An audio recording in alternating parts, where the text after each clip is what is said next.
up arise in the canyon. That's where I long to be with my three good companions. Just my rifle, pony and me. Bonjour à toutes et à tous, ou bonsoir, ça va dépendre de l'heure à laquelle vous allez découvrir cette nouvelle émission. Aujourd'hui, nous allons parler d'un cinéaste important qu'on associe beaucoup à Hollywood. Elia Kazan, on le connaît, et très souvent quand on entend ce nom, on l'associe aussi à autre chose. On va parler aussi de cette autre chose.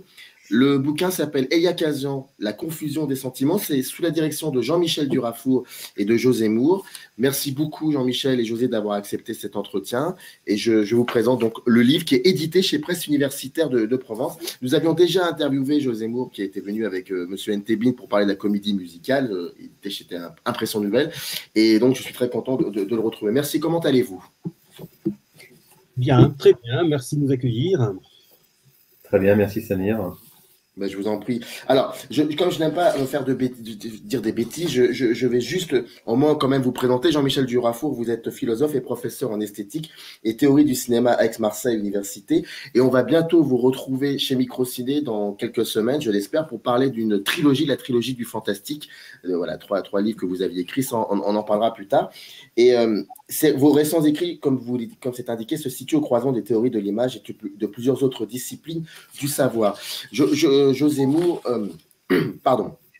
Vous êtes professeur en études cinématographiques, vous êtes responsable du master cinéma et audiovisuel et vous êtes directeur de l'Institut de recherche ACT de l'Université Paris 1, Panthéon-Sorbonne. Vous avez dirigé plusieurs ouvrages. Je parlais de la comédie musicale avec Ntebin, mais vous avez aussi travaillé sur Michelangelo Antonioni, Avant le cinéma, l'œil et l'image, ou Charlot, Histoire d'un mythe, édité chez Flammarion en 2013. Avant de commencer alors bien évidemment dans le descriptif de cette vidéo, vous aurez un lien qui vous enverra directement à la page du livre si vous souhaitez bien évidemment vous le procurer. Très vite, dès le début, dans votre présentation, vous posez un décor, vous installez un décor parce qu'on sait pertinemment que dès qu'on entend le mot Elia Kazan, dès qu'on sait qu'il va se passer quelque chose. Je vais vous raconter une anecdote. Allez, tenez. Vous en parlez un petit peu. En 99, moi j'avais 23 ans. Et donc, quand on a 20 ans, 23 ans, 19, 20 ans, et quand on est très cinéphile, on commence parfois à avoir des positions qui finalement ne sont pas des positions qui nous sont propres. On copie, on plagie, on essaie de faire comme les autres, comme nos mentors. Et à l'époque, j'avais 23, 24 ans, je regarde la cérémonie des Oscars et je savais qu'on allait rendre hommage à Elia Kazan. Et je ne sais pour quelle raison, peut-être de l'ordre de la jeunesse, j'étais contre Elia Kazan, même si j'aimais quelques-uns de ses films. Mais pour moi, il était inconcevable de lui rendre hommage, parce qu'il avait fait ce qu'il avait fait dans les années 50, c'était inconcevable. Et je me rappelle très très bien de cette cérémonie, je me rappelle très bien de Ed Harris et de Nick Nolte refusant de se lever pour applaudir Elia Kazan, qui avait été présenté par Martin Scorsese et Robert De Niro. Je l'ai trouvé, pour moi, c'était des traîtres que ces deux personnes soient. Enfin, c'était très très fort comme situation. Et c'est beaucoup beaucoup plus tard, on évolue, on grandit, on a nos propres positions et on essaie de, on reprend un peu ce qu'avait dit Orson Welles, à savoir que oui, c'est un traître, mais c'est aussi un grand metteur en scène. Et je suis très content de parler d'Elia Kazan avec vous parce que dès le début, vous en parlez de cela et vous dites, nous n'allons pas répondre à cette question, nous n'allons pas approfondir cela, mais après, je lirai un petit extrait de ce que vous dites par rapport à ça. Vous étiez bien évidemment, vous saviez sur quoi vous alliez vous lancer. Comment aujourd'hui, en 2021, on peut régler ce problème Kazan? Et si vous pouviez aussi expliquer un petit peu ce qu'il a fait, Elia Kazan, pour que pendant de très très longs moments, de très longues décennies, on les mis de côté. Est-ce que ça reste aujourd'hui, en 2021, un problème?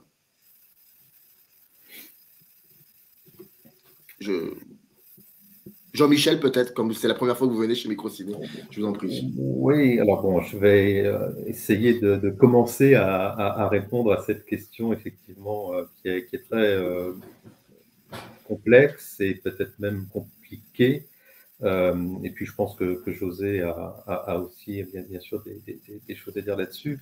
Donc, je vais peut-être parler pour moi, et puis sans doute, José, tu seras d'accord ou moins, mais effectivement, pour repartir plutôt de la fin de votre question, c'est vrai qu'il y a à la fois une extraordinaire inactualité de Kazan, Et c'est de ça aussi dont on parle, c'est-à-dire que malgré tout, c'est un cinéaste sur lequel est tombé, pour des raisons diverses, celles dont vous parlez, et puis peut-être d'autres aussi, plus générales, sur le cinéma classique hollywoodien. Enfin, il est tombé sur Kazan, une espèce de chape d'oubli, disons, ou de dissimulation, et qui fait que c'est un cinéaste voilà, qui n'est plus du tout d'actualité, dont on parle très peu, même en cours. Enfin, je le constate tous les jours, les étudiants ne voient plus ces films. Bon, voilà, donc, enfin, en deçà d'un certain âge, disons que c'est un cinéaste qui ne peut plus dire grand-chose, qui ne fait pas partie du paysage cinéphilique. Et en même temps, d'un autre côté, c'est vrai que l'homme, sa biographie, son histoire personnelle, les difficultés auxquelles vous faites allusion et dont on va parler, finalement le mettent dans une actualité qui est la nôtre aujourd'hui, même si ce n'est pas pour les mêmes raisons, hein, mais les raisons de Kazan ne sont pas du tout des questions de harcèlement sexuel, bon, de pratiques telles qu'on peut aujourd'hui les dénoncer, les condamner, bon, dans le cinéma américain notamment, mais pas que.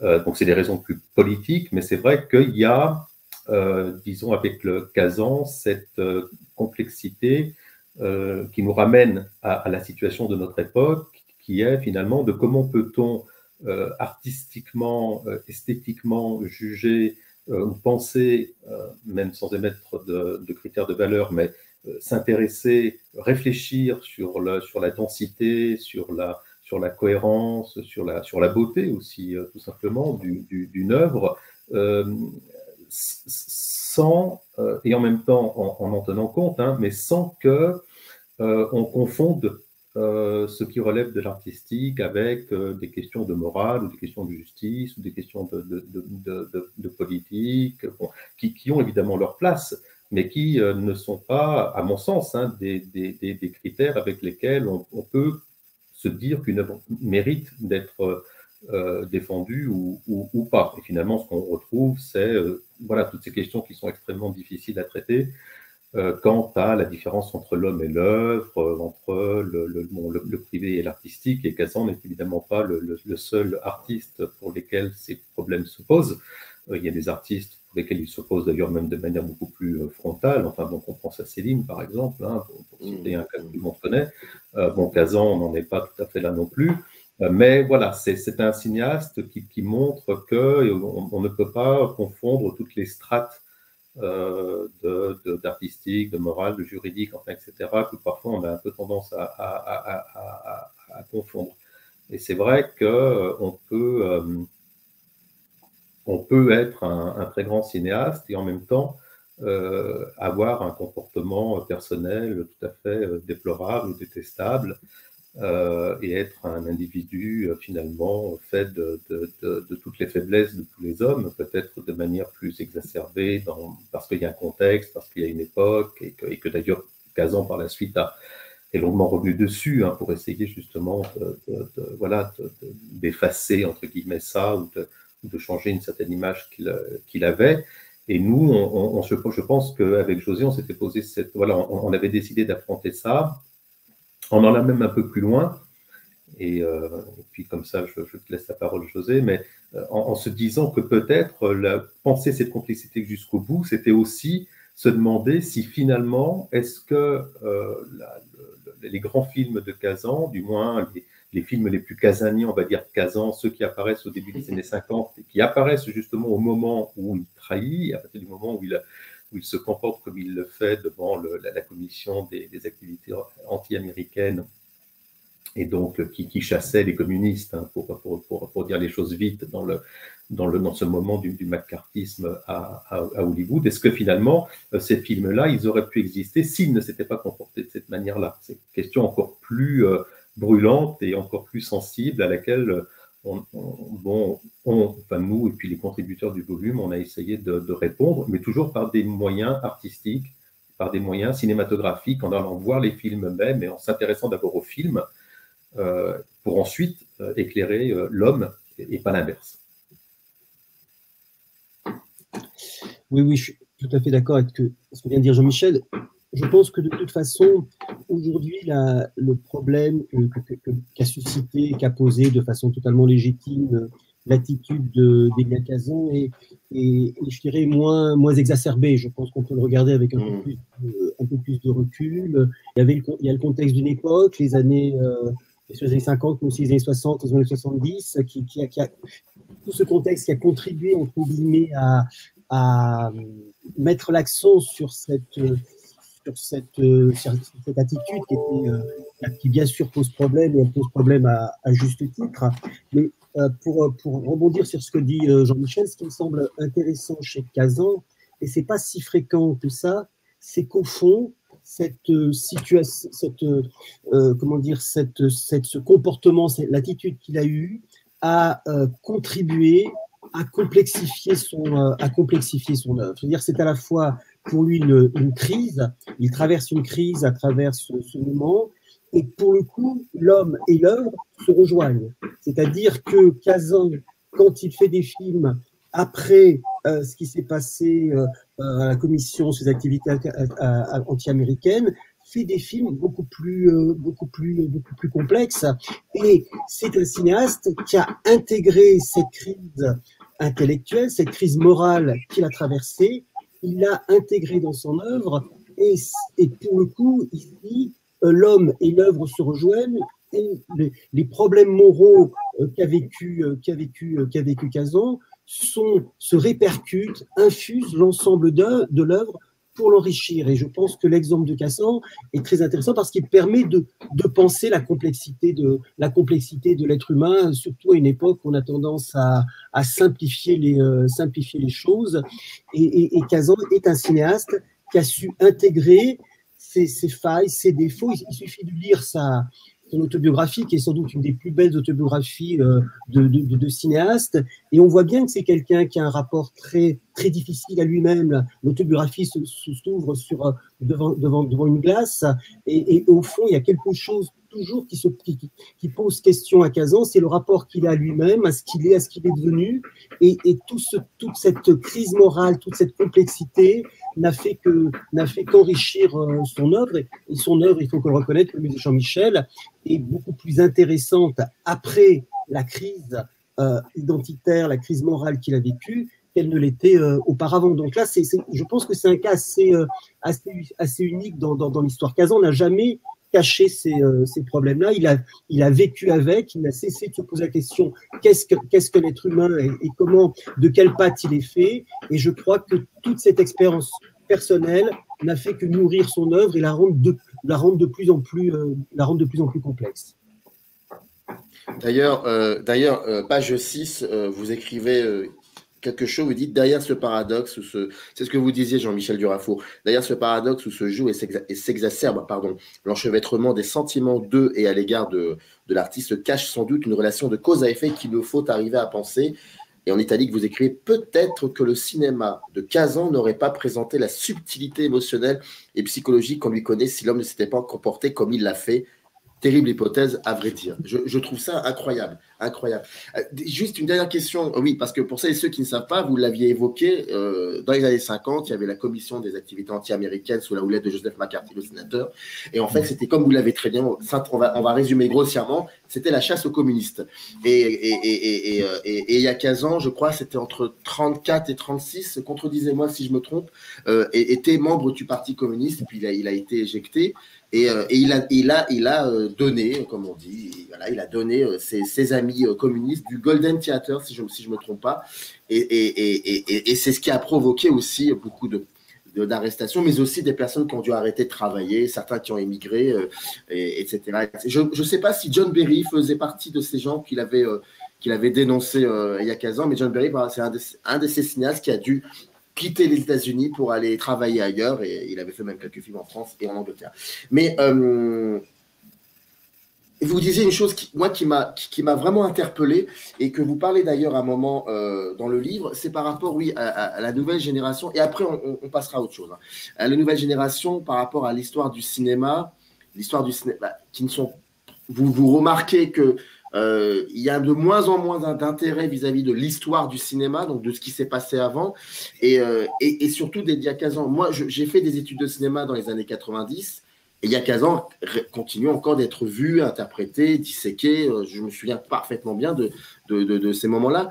Et qu'est-ce qui a fait qu'en 20 ans, certaines choses ont changé et qu'il n'y ait plus cette envie du rétroviseur, c'est-à-dire de voir un peu ce qui s'est passé derrière pour pouvoir avancer.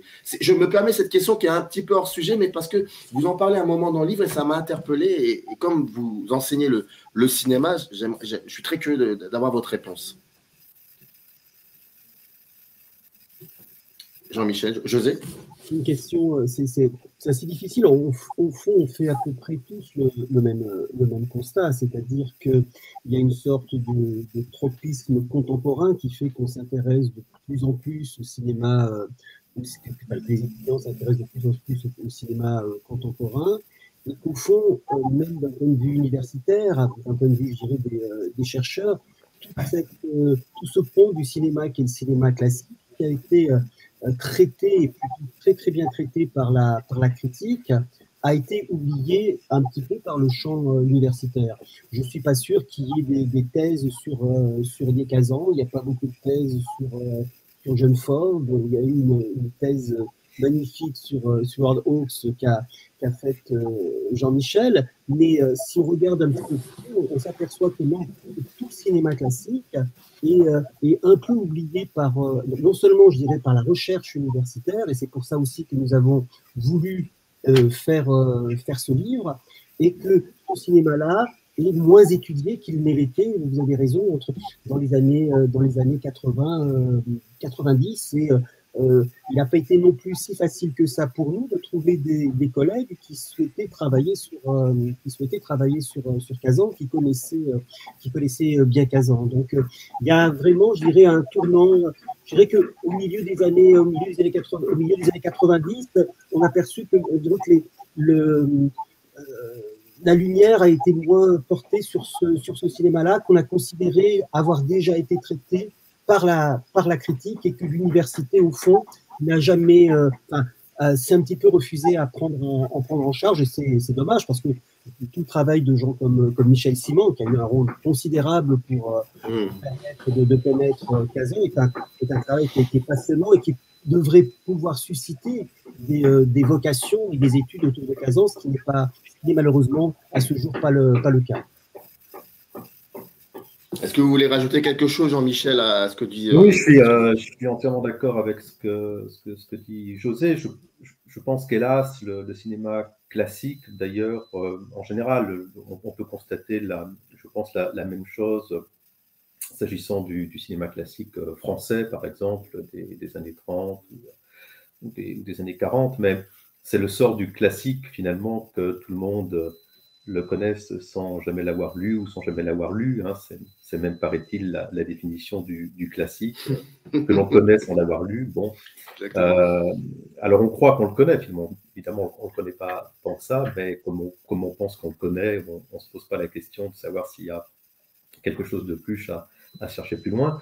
Mais oui, je suis d'accord. Je pense qu'il y a eu aussi, à un moment donné, une complexification des études cinématographiques qui se sont ouverts à d'autres champs, à d'autres disciplines, pour des raisons qui sont, alors là, pour le coup, strictement académiques, si vous me passez l'expression, internes à l'université, qui sont, par exemple, le fait qu'il n'y ait pas d'agrégation de concours de recrutement du supérieur en cinéma, ce qui a fait qu'on a à l'université aussi parfois recruter des maîtres de conférences qui venaient d'autres disciplines avec des agrégations voilà, qui cochaient les cases académiques, disons, donc de la philosophie, de l'histoire, enfin voilà. Et donc tout ça a contribué à complexifier énormément les apports théoriques, les outils avec lesquels on pouvait étudier les films. Il y a eu aussi de nouveaux champs disciplinaires qui sont apparus, tout ce qui relève de la théorie des médias, de l'histoire des dispositifs, enfin, etc. Et c'est vrai que du coup, le regard s'est un peu décentré avec le renouvellement des collègues, l'arrivée de jeunes chercheurs, voilà, qui n'étaient plus tout à fait dans ces questions, dans ces problématiques vraiment historiennes ou historiographiques du cinéma, au sens, je dirais, presque endogamique du terme. Voilà, qui ont appliqué d'autres méthodes qui venaient d'autres horizons, d'autres disciplines. Mais ça a été aussi un projet du livre, justement, que de montrer qu'il n'y avait pas nécessairement disons, d'opposition, mais finalement peut-être tout simplement de divergence tant que cela entre la perspective historienne qu'on pourrait trouver effectivement peut-être un peu, on va dire, à l'ancienne, mais qui du coup n'existe plus, évidemment, si ce n'est dans nos souvenirs, et justement ces nouvelles démarches, ces nouvelles manières de penser le cinéma par les théories de l'acteur, par les questions écologiques, par les problématiques liées à l'espace, à la matière, enfin voilà, et qu'on pouvait poser des questions nouvelles sur le cinéma avec des outils nouveaux et parfois inattendus, mais sur un corpus classique, historique et relativement ancien. Et je pense que ça faisait partie de aussi du projet de ce livre-là, de faire se rencontrer finalement deux dimensions des études cinématographiques qu'on a parfois un peu tendance peut-être de manière artificielle à distinguer, mais qui, à notre avis, je pense, et je trouve personnellement que c'est assez réussi dans le livre, je pense que José est d'accord avec moi, et voilà, ce sont des dimensions qui peuvent tout à fait dialoguer, et je crois que c'est très intéressant parce que ça montre évidemment toute la richesse des études cinématographiques telles qu'elles se pratiquent aujourd'hui, et c'était aussi un des buts de cet ouvrage. Si je me permets, ce qui est important, c'était de remettre l'auteur, le cinéaste, au cœur des études. Là, on a une période où il y a une remise en cause très forte de ce qu'on appelait la politique des auteurs.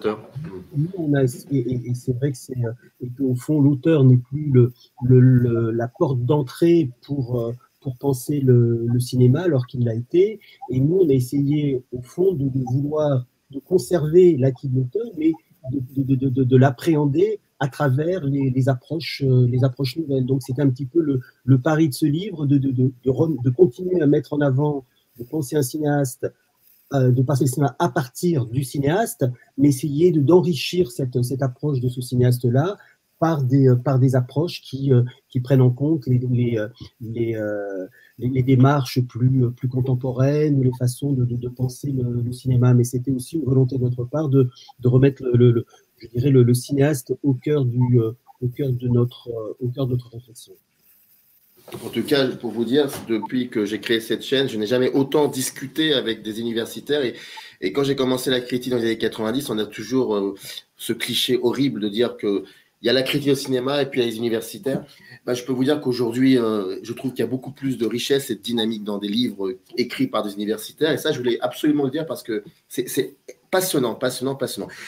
Ce livre, à la base, il est issu d'un colloque qui s'est tenu le 24 et 27 novembre, il y a 4 ans de cela, en 2017. Et c'était à l'Université Paris-Est, Marne-la-Vallée, et l'Université Paris 1, Panthéon-Sorbonne. Vous disiez, José Moore, que vous aviez... ça n'a pas été forcément si évident de trouver des personnes, des plumes pour écrire sur Elia Kazan. Juste une chose, pourquoi ce colloque a eu lieu? Pourquoi? Parce que c'était le bon moment pour parler de Kazan, parce que ces films avaient une résonance aussi avec la société dans laquelle on vivait à ce moment-là. Pourquoi ce colloque? Et surtout, est-ce que ce qui avait été dit à ce moment-là, tout s'est retrouvé dans le livre que je tiens dans les mains?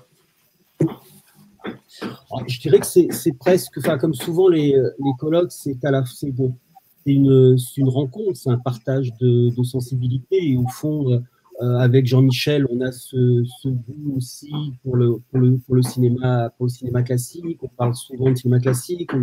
Nous avions souvent parlé de Kazan, qui était un cinéaste que nous admirions tous les deux, dont nous admirions l'œuvre.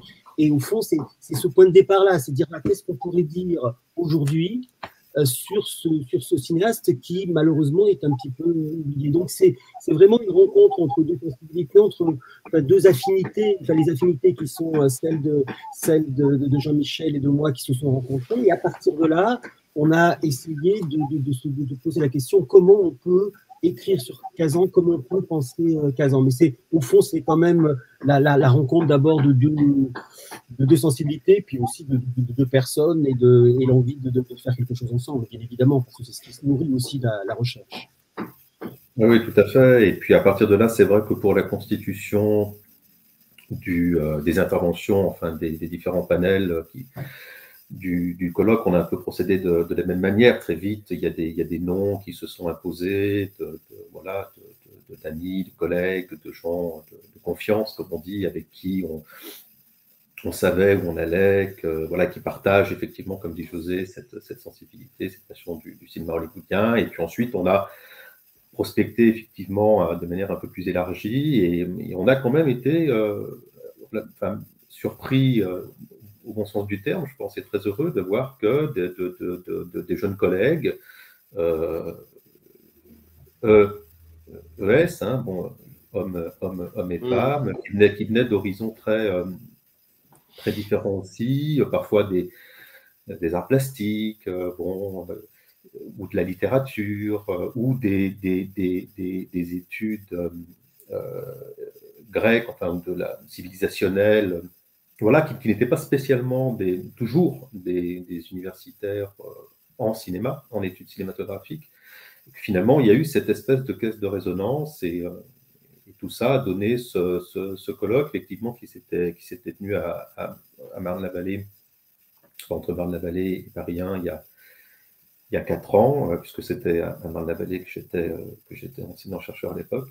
Et oui, pour répondre à votre autre question, le livre, je pense, alors il n'y a pas tout dans le livre, il y a peut-être aussi parfois des choses en plus, évidemment, quand on écrit un article, on ajoute toujours des choses par rapport à ce qu'on peut dire à l'oral, mais je crois que le livre traduit assez fidèlement ce qui s'est passé pendant ce colloque. Ouais.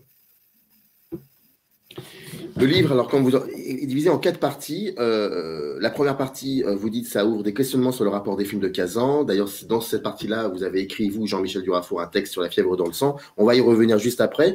La deuxième partie, c'est sur les problématiques liées à une matérialité obsédante. C'est l'espace, c'est la géographie ou les motifs. La troisième partie, c'est le cinéma de Kazan, ses images et les images de ses acteurs. Et la dernière, ça se focalise beaucoup plus précisément, vous l'évoquiez d'ailleurs, Jean-Michel, sur les autres activités artistiques comme le théâtre, la littérature, mais aussi, ça c'est très important, sur la culture grecque d'origine, ainsi que sur la manière, vous dites, dont le cinéaste défini par le cinéma, ce qu'est le cinéma. En fait, ce que je voulais savoir, c'est que entre le moment où il commence à faire des films et donc et son dernier qui est le dernier Nabab, et on va y revenir avec José Moore qui a écrit sur la séquence, peut-être l'une des séquences les plus cultissimes de ce film, ça on va en parler. Est-ce que ce qu'il disait de la société américaine il y a 15 ans, est-ce que c'était toujours traversé par les mêmes motifs ou quelque chose a changé après ce qu'il a fait dans la commission des activités anti-américaines, ou est-ce qu'il avait toujours le même style dans la manière de parler, comme vous le dites, de la confusion des sentiments, des motifs amoureux, de son rapport à l'histoire aussi, l'histoire américaine, de dessiner comme ça une histoire américaine, parce que c'est quand même quelqu'un qui a fait un film sur Viva Zapata, et en même temps il a fait un film sur ses parents qui venaient aux États-Unis. Est-ce que c'était toujours la même chose, les mêmes motifs, le même style, ou est-ce que quelque chose a changé, quelque chose a évolué chez Kazan? Oui, je pense qu'il y a quand même pas mal de choses qui ont évolué, mais on peut dire, et c'est ça qui fait aussi la cohérence du cinéaste, évoluer dans la continuité. Il y a des ruptures, je pense qu'elles sont plutôt d'ordre formel, stylistique. Alors, en même temps, il ne faut pas non plus tout à fait déconnecter la forme du fond, comme on dit, et c'est vrai que des ruptures de style peuvent aussi avoir pour cause ou avoir pour effet des ruptures dans le propos. bien entendu. Ce qu'il faut voir, c'est que Kazan, c'est un grec d'origine anatolienne. Quand il arrive aux États-Unis, bon, il est dans ce pays qui va toujours avoir pour lui une espèce d'image qu'il va idéaliser, peut-être un peu trop aussi, et à qui où il se donne, où il s'oblige à une espèce de, disons, en tant qu'entité abstraite, hein, de remerciements, voilà, d'abnégation, enfin bon, et ce qui du coup va peut-être l'amener effectivement parfois, et justement dans le cas qu'on disait tout à l'heure, à oublier les hommes, les individus concrets, au nom d'une certaine représentation qu'il se fait de l'Amérique, qui est liée à sa propre biographie, à son enfance, bon, et qui est évidemment largement fantasmatique ou imaginaire, comme toutes les constructions.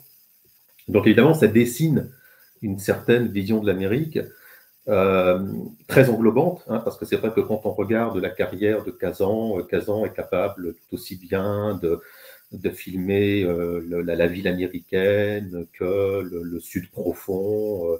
Il est capable de chevaucher les époques, de faire un western, voilà, de parler de films qui sont directement contemporains, comme par exemple Les Visiteurs, qui traitent d'un sujet extrêmement brûlant au début des années 70 avec le Vietnam.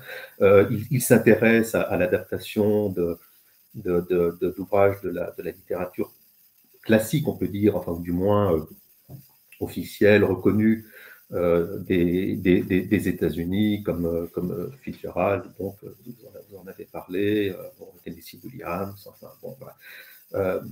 Donc il y a ça. Je pense qu'il y a cette continuité sur un certain souffle, sur une certaine vision de l'Amérique. Mais ce qui caractérise Kazan aussi, c'est que cette vision de l'Amérique, évidemment, c'est quand même un cinéaste qui arrive après la Seconde Guerre mondiale. Bon voilà, donc c'est plus tout à fait un cinéaste, c'est même plus du tout un cinéaste de l'âge d'or hollywoodien. Enfin, il n'a jamais connu ça, lui, en tant que cinéaste. Donc, c'est pas du tout un cinéaste comme Ford, comme Hawks, chez lesquels on peut trouver encore une espèce de champ mythologique de l'Amérique. Kazan, c'est quelqu'un qui a aussi un regard sur l'Amérique qui est extrêmement clinique, extrêmement parfois sévère ou pessimiste, ou qui dénonce un certain nombre de choses.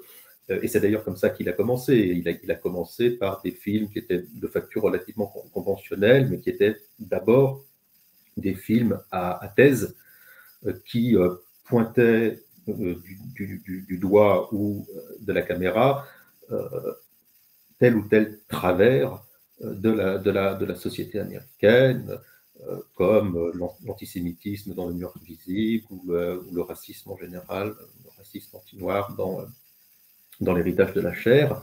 Et puis c'est vrai qu'à partir du début des années 50, comme le disait José, on en parlait tout à l'heure, il y a eu un changement. Le cinéma de Kazan devient beaucoup plus documentaire, entre guillemets, dans le style, beaucoup plus direct, beaucoup plus cruel, beaucoup moins lisse, beaucoup moins policé que ce que ça pouvait être avec les productions de Zanuck qui étaient calibrées pour les Oscars, hein, ces films de la fin des années 40 dont on vient d'évoquer le contenu il y a un instant.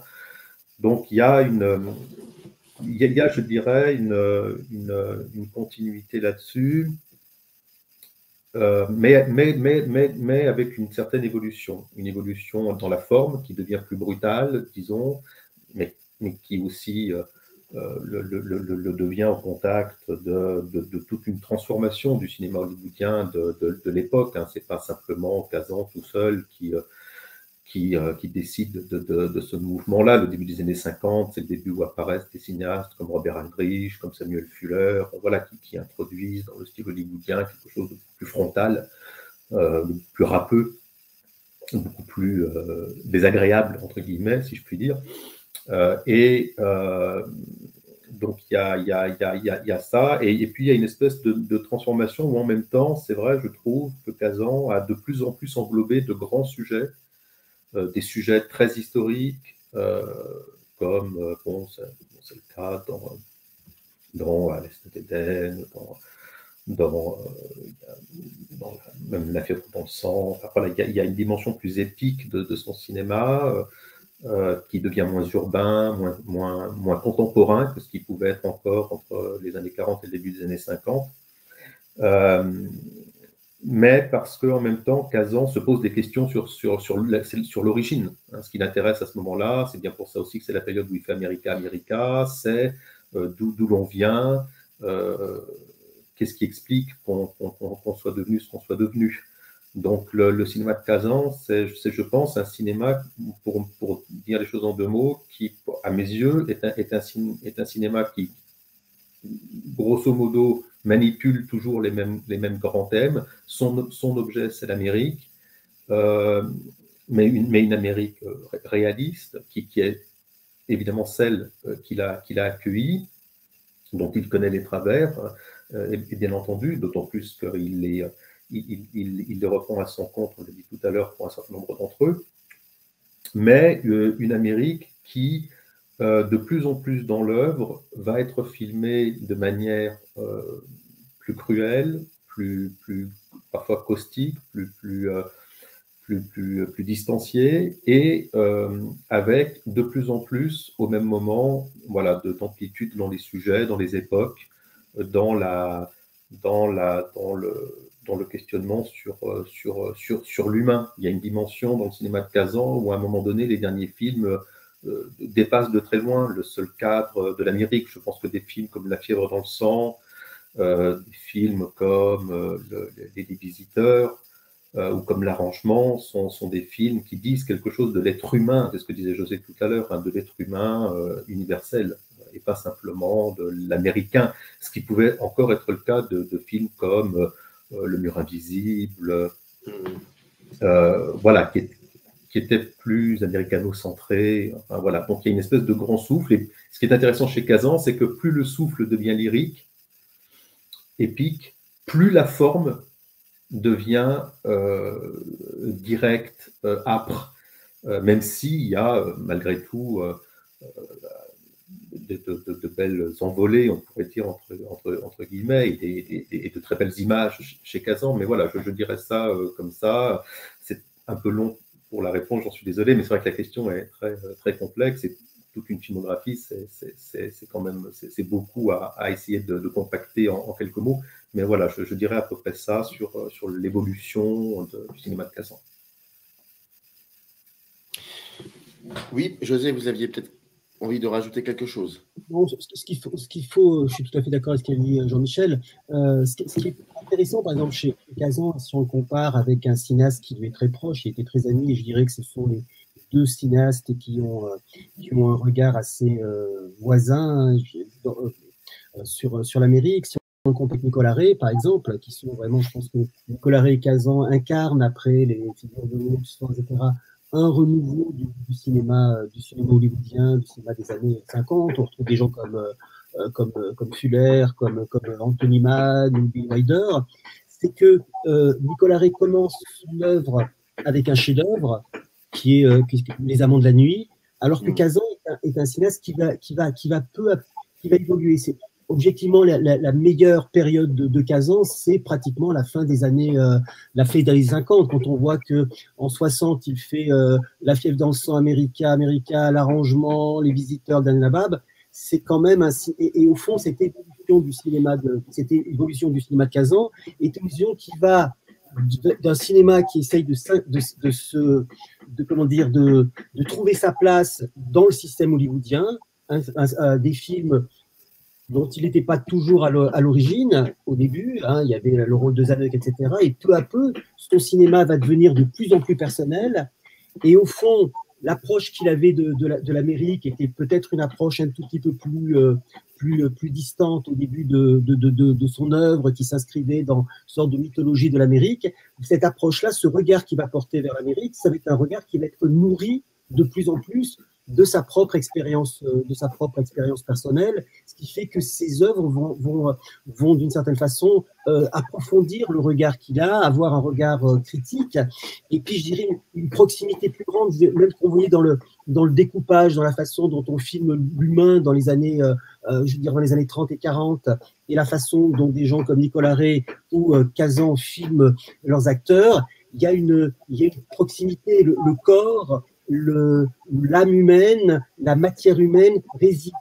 Et c'est cette résistance-là de la matière humaine que filment des gens comme Nicolas Ray, des gens comme Kazan ou quelqu'un comme Fuller. Donc il y a cet enrichissement, et c'est vrai qu'il y a une progression dans tous les sens du terme, enfin dans les deux sens du terme, de progression, d'évolution, mais aussi de progression qualitative, qui est assez remarquable dans le cinéma de Kazan, qui arrive à des œuvres qui sont d'une richesse exceptionnelle, avec bien sûr La Fièvre d'un sang ou America ou L'Arrangement, qui sont des chefs-d'œuvre absolus et qui sont des films d'une rare cruauté, d'une rare âpreté, je dirais, en ce qui concerne le rapport que le cinéaste entretient avec la patte humaine. Et une patte humaine qui est bien sûr toujours chez Kazan inscrite dans l'histoire d'Amérique, une histoire sur laquelle il porte bien évidemment un regard toujours critique. Alors, vous étiez en train d'évoquer La fièvre dans le sang. Il faut savoir que donc Jean-Michel Durafour, vous avez écrit, votre texte en tout cas est axé autour de La fièvre dans le sang, que vous découvrez à l'âge de 12 ans.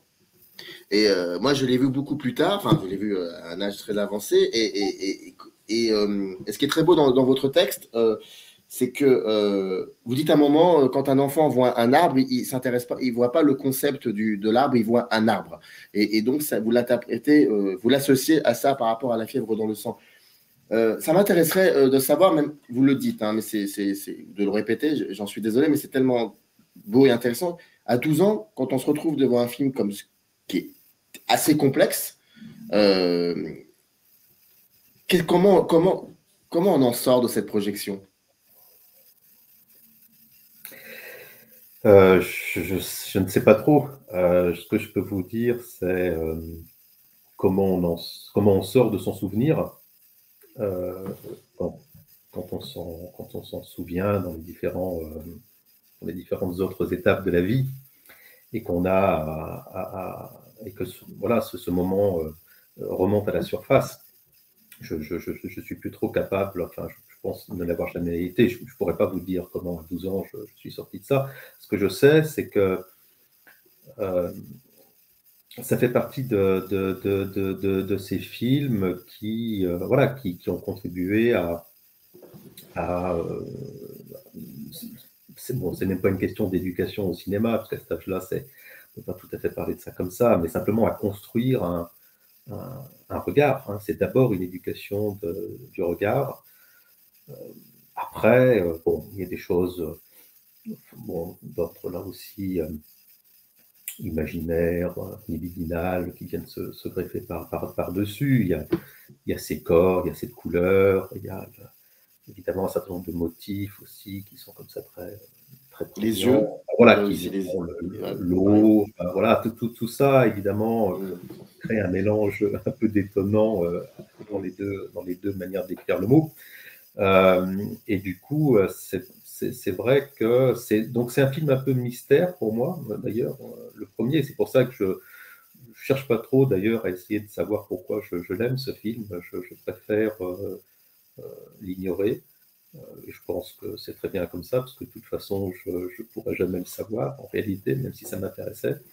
Et du coup, j'ai un peu écrit mon texte comme ça, c'est-à-dire comme une espèce de propos un peu fragmentaires autour de quelques motifs ou de quelques mots correspondant à ces motifs, comme l'herbe, comme le coquillage, enfin, la baignoire, enfin, voilà, pour ceux qui connaissent, et qui ont accroché comme ça une espèce de désir, non pas tellement d'écrire sur le film, hein, mais je dirais plutôt de parler dans sa langue, hein, et d'essayer de retrouver par les mots, dans l'écriture, quelque chose de la trace enfouie que les images ont pu laisser quelque part à l'intérieur de mon cerveau d'enfants, et puis d'adolescents, et puis d'adultes, parce qu'évidemment, c'est un film que j'ai beaucoup revu depuis. Et donc, du coup, je ne sais plus tellement de quel film je parle, vous voyez. Est-ce que je parle du film que j'ai vu quand j'étais enfant? Est-ce que je parle du film que j'ai revu il y a 6 mois ou il y a 1 an? Voilà. Donc, c'était un peu, voilà, c'était un peu ce que j'avais voulu faire sur ce texte-là, sur la manière d'écrire ce texte-là, qui n'est pas nécessairement un texte informatif, même pas du tout un texte informatif sur le film, sur la manière dont il a été fait, sur sa génétique. Enfin, voilà, c'est un texte peut-être plus poétique d'ailleurs qu'autre chose, ou plus, en tout cas très personnel, sur une déclaration d'amour, en fait, à alors là, Nathalie Wood, à Warren Beatty, à Kazan, et à tous les autres. Exactement. Permettez-moi, j'espère que ça ne vous dérange pas, de lire juste un petit extrait, parce que vous parliez de poésie et de subjectivité, c'est exactement ça. Moi, j'ai l'impression que c'est un puzzle avec plusieurs morceaux, et chaque morceau a un nom. Enfance 2, Désir, Les Yeux, enfin voilà, ça va pour Juanita, enfin plein de choses. Et à un moment, vous écrivez donc Le Secret Magnifique pour pasticher le titre. Alors, c'est dans le fragment Désir. C'est page 12. Et vous dites Le Secret Magnifique pour pasticher le titre français d'un film d'abord de John M. Stoll, et qui sera ensuite un film de Douglas Sirk. N'est pas tant d'avouer qu'on s'aime que de s'avouer qu'en fait on n'aime pas. Malgré l'insupportable frustration, l'enfermement psychiatrique, l'animalité, l'hypersensibilité et la névrose, tant de pathologies peuvent-elles faire une passion? Qu'on s'est trempé d'amour, que les autres avaient raison, mais pour de mauvaises raisons, qu'on a fait une fois pour toutes d'un autre impropre le sens de sa vie, qu'aucun autre jamais ne pourra venir remplacer, qu'on a commencé dans la vie par se mentir à soi-même, mais qu'il faut aussi ce mensonge pour que quelque chose comme un soi-même existe. Je ne peux pas ne pas penser à la vie d'Elia Kazan, en fait. À son rapport au cinéma, à son rapport à l'histoire, à ses convictions dans les années 30-40 et à ce qu'il est devenu. J'arrive pas à me le retirer de la tête quand vous écrivez ce moment-là. Pour moi, je pense aussi à Elia Kazan. Et donc, je vois autrement la fièvre dans le sang. Je comprends. C'est vrai que bon, voilà, moi, je n'avais pas pensé à ça. Mais en dehors d'Elia Kazan, je trouve aussi que c'est magnifique ce que vous écrivez et ça m'a beaucoup parlé. Mais je suis désolé, c'est vrai que j'ai tout de suite... c'est à cause ou grâce à vous que j'ai dû revoir le film pour me dire, mais effectivement, il y a quelque chose qui est lié à Kazan, c'est assez incroyable, je trouve. Moi, je trouve dans La fièvre et dans le sang la question de quelque chose justement qui anime cette espèce d'élargissement lyrique dont je parlais tout à l'heure à propos des derniers films de Kazan, enfin du moins des films de Kazan à partir du milieu des années 50. Il y a quelque chose de tragique au sens propre du terme, c'est-à-dire qu'il y a un destin inéluctable, et ce destin, c'est celui finalement de l'échec du premier amour. Je pense qu'on a tous des comptes à régler avec nos premiers amours, donc je ne vais pas insister là-dessus, mais on sait à quel point c'est déterminant, évidemment, dans notre vie. Qu'on se l'avoue ou qu'on ne se l'avoue pas, c'est pas la question. Ce que je trouve très beau, moi, dans La fièvre, dans le sang, alors, il n'y a pas que ça, mais c'est vraiment une des choses que je trouve très belle, c'est que je pense qu'à un moment donné, à la fin, les deux personnages savent qu'ils se sont mentis, mais ils savent aussi que ce mensonge était nécessaire pour devenir soi-même. Et devenir soi-même, c'est difficile. Et on voit bien à quel point c'est difficile à travers les différentes épreuves que traverse notamment le personnage de Nathalie Wood. Alors, je comprends parfaitement ce que vous dites. Effectivement, c'est vrai qu'on peut voir dans La fièvre et dans le sang une manière de portrait déguisé de Kazan. Je pense que on pourrait le dire de beaucoup de ces films, en fait. Il y a un peu, comme disait Deleuze, la toile de l'araignée fait le portrait de la mouche. C'est-à-dire qu'elle ne lui ressemble pas, évidemment, mais c'est son image pour que la mouche vienne, justement, qu'on puisse se prendre au piège de l'araignée. Donc les films de Kazan, je pense, jouent un peu ce rôle de toile d'araignée dans dans laquelle il y a comme une espèce d'image de lui-même, mais que Kazan, alors plus ou moins, parce qu'évidemment il y a des films dans lesquels c'est assez frontal, hein, bon, l'arrangement par exemple, tout assez évident, mais enfin il y a des films comme La fièvre est dans le sang où c'est très beau que Kazan fasse d'une certaine manière, peut-être, vous avez raison, son propre portrait dans une jeune fille de 17 ans. Voilà. C'est une autre manière de voir le film, je la trouve très belle aussi. Et merci à mon tour, je vous remercie de me l'avoir soufflé, parce que c'était pas à ça que je pensais en premier lieu, mais oui, je comprends tout à fait que vous puissiez le voir comme ça, et je trouve ça intéressant.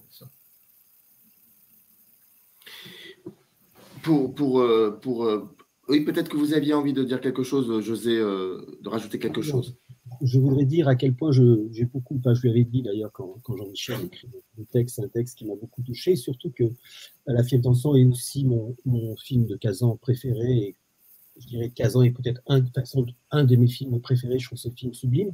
D'ailleurs, Kazan l'était conscient, parce que il a dit la première bobine de La fièvre dans le sang, c'est la plus belle bobine que j'ai jamais faite. Il avait dit ça à la fin de sa carrière.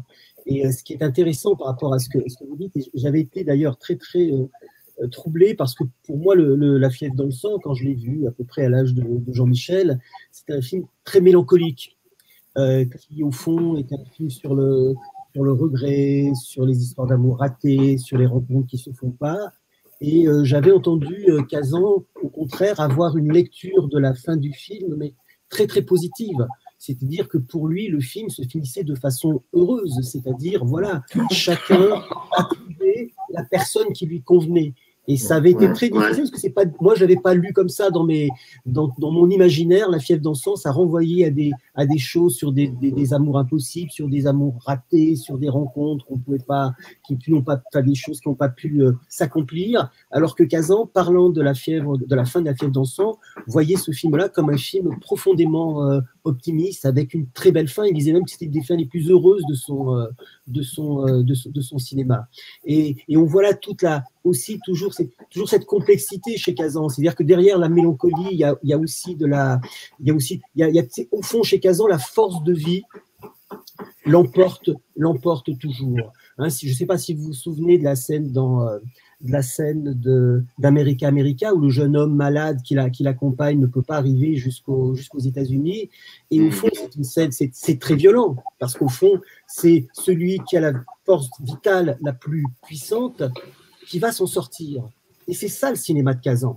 Alors ça peut être choquant, et au fond, quand on le met en relation avec ce qu'il a fait, c'est qu'au fond, il y a un combat pour la vie, et qu'au fond, c'est quand même cette question de la vitalité. Et à partir du moment où une relation amoureuse ne peut plus s'inscrire dans une forme de vitalité, de puissance, pour Kazan, voilà, cette relation ne pouvait pas produire des choses. Alors qu'à la fin du film, il arrive à s'ajuster, au fond, les désirs ou les visions du monde arrivent à s'ajuster, et c'est la vie qui l'emporte. C'est un cinéma qui est profondément marqué par la vie, par la puissance vitale, même si parfois cette puissance de vie peut se faire au détriment des autres. Et c'est ce que raconte aussi un film comme America, mais un film comme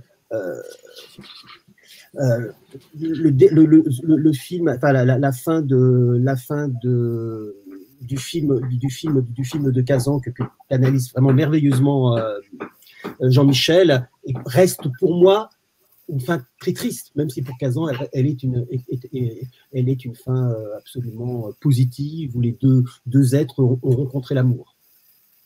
Bah, je vous rassure, parce que moi j'ai trouvé ça aussi extrêmement triste, hein. Donc je suis très surpris par les propos de Kazan. Vous gardez le micro ouvert.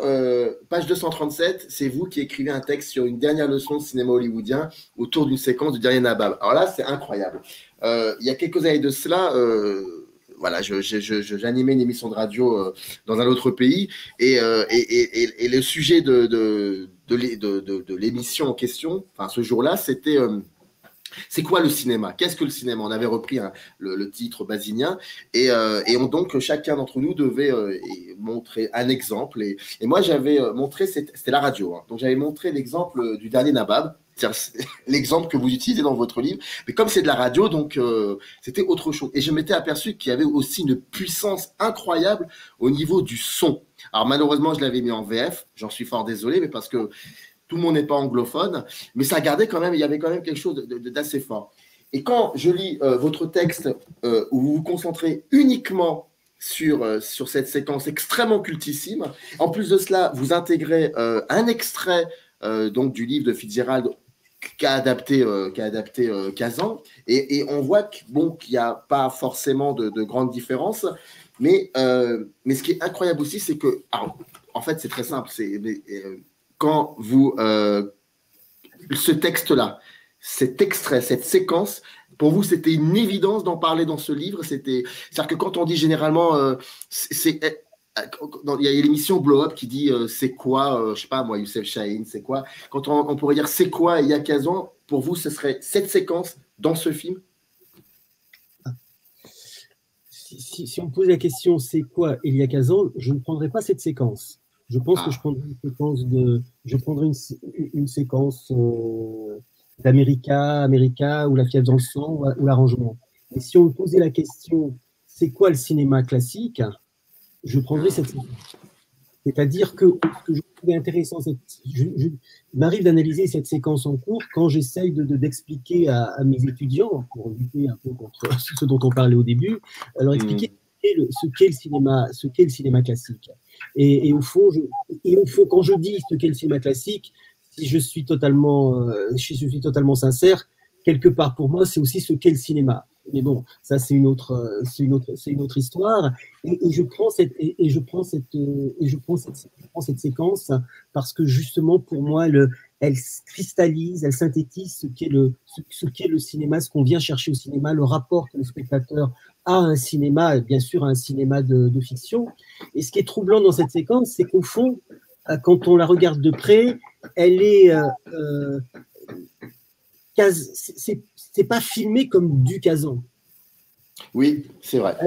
Donc c'est pour ça que je ne pourrais pas la prendre en disant voilà c'est un film c'est Kazan. Non, c'est la façon dont Kazan, je ne dirais pas qu'il parodie, mais il y a il essaye de pasticher le style classique, mais il le fait avec tellement de subtilité et avec bien sûr moi, ce qui m'avait fasciné, c'est aussi le jeu de Robert De Niro.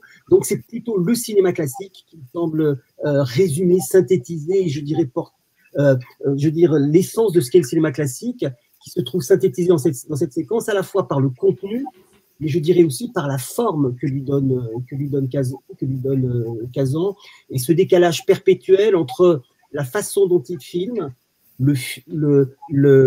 l'extrait du roman de Fitzgerald et la façon dont il filme l'acteur. Il y a toujours des légers décalages, et ce que je trouve que c'est aussi l'art du cinéma classique qu'on a tendance un peu à oublier, lui aussi toujours dans ce décalage. C'est un cinéma beaucoup, beaucoup plus complexe qu'on veut bien le croire, mais disons que sa complexité, on ne la voit pas.